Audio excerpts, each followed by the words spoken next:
Assalamualaikum warahmatullahi wabarakatuh. Kami dari kelompok Melati akan mempresentasikan hasil diskusi kelompok kami, yaitu tentang kebijakan moneter internasional. Nah, kebijakan moneter internasional itu adalah aturan main global yang mengatur interaksi keuangan antar negara, pengelolaan aliran modal lintas batas, dan hubungan antar mata uang dunia. Nah, berbeda dengan kebijakan domestik yang hanya mengatur suatu negara, sistem ini itu mempertemukan berbagai kebijakan bank sentral dan pasar keuangan global lewat lembaga yang kita sebut IMF. Nah, tujuan utamanya sendiri adalah menjaga stabilitas ekonomi. Nah, karena ini adalah cakupannya internasional, maka stabilitas ekonomi itu mencakup makro global dan mencegah penularan krisis ekonomi dunia. Nah, kemudian ada 3 sistem nilai tukar. Yang pertama itu ada fixed exchange rate atau hard page. Terus habis itu ada manage float. Terus yang ketiga ada free floating exchange rate. Nah, fixed exchange ini itu, nah pada sistem ini tuh pemerintah atau bank sentral itu menetapkan nilai tukar pada tingkat tertentu. Nah, walaupun dolar itu meningkat, nah pemerintah itu akan mempertahankan kurs tersebut dengan menjual cadangan devisa. Terus habis itu yang kedua ada manage float. Nah, dalam sistem ini itu nilai tukar itu ditentukan oleh mekanisme pasar.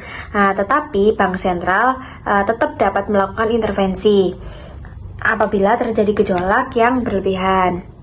Contohnya, ketika rupiah melemah terlalu tajam, Bank Indonesia menjual dolar Amerika Serikat agar nilai tukar kembali stabil. Dan yang ketiga itu ada free floating exchange rate. Nah, pada sistem ini pemerintah itu justru tidak melakukan intervensi. Nah, nilai tukar itu sepenuhnya itu ditentukan oleh permintaan dan penawaran valuta asing. Nah, contohnya itu dia itu digunakan oleh Amerika Serikat. Nah, kalau Indonesia sendiri itu memakai manage floating exchange rate. Begitu.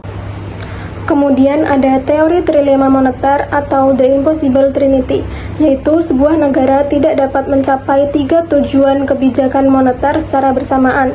Yang pertama ada kebijakan moneter, yaitu kemampuan bank sentral untuk mengatur suku bunga domestik secara independen. Yang kedua ada nilai tukar tetap, yaitu stabilitas mata uang untuk mengurangi ketidakpastian dalam perdagangan.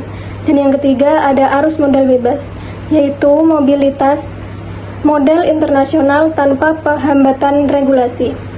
Selanjutnya ada peran IMF dan dampak kebijakan The Fed. Yang pertama ada pemantauan, yaitu pemantauan rutin terhadap kebijakan ekonomi negara anggota untuk mendeteksi risiko krisis sejak dini. Yang kedua ada bantuan keuangan, yaitu pemberian pinjaman darurat bagi negara yang mengalami krisis neraca pembayaran atau cadangan devisa. Dan yang terakhir, ada bantuan teknis, yaitu pengembangan kapasitas institusi ekonomi dan pelatihan bagi pemerintah dalam pengelolaan fiskal atau moneter. Selanjutnya ada tantangan kebijakan moneter internasional. Yang pertama ada currency war atau perang mata uang, yaitu negara melemahkan mata uang untuk meningkatkan ekspor, dan hal itu memicu persaingan, devaluasi, dan ketidakstabilan nilai tukar. Selanjutnya ada capital flight atau pelarian modal, yaitu arus keluar modal akibat krisis atau turunnya kepercayaan investor. Hal ini akan berdampak pada pelemahan mata uang, berkurangnya cadangan devisa, dan mendorong bank sentral menaikkan suku bunga. Selanjutnya, studi kasus kita ambil pada krisis moneter Asia tahun 1997 sampai 1998. Krisis moneter ini dipicu oleh serangan spekulatif terhadap mata uang Thailand yang kemudian menyebar ke negara-negara Asia termasuk Indonesia.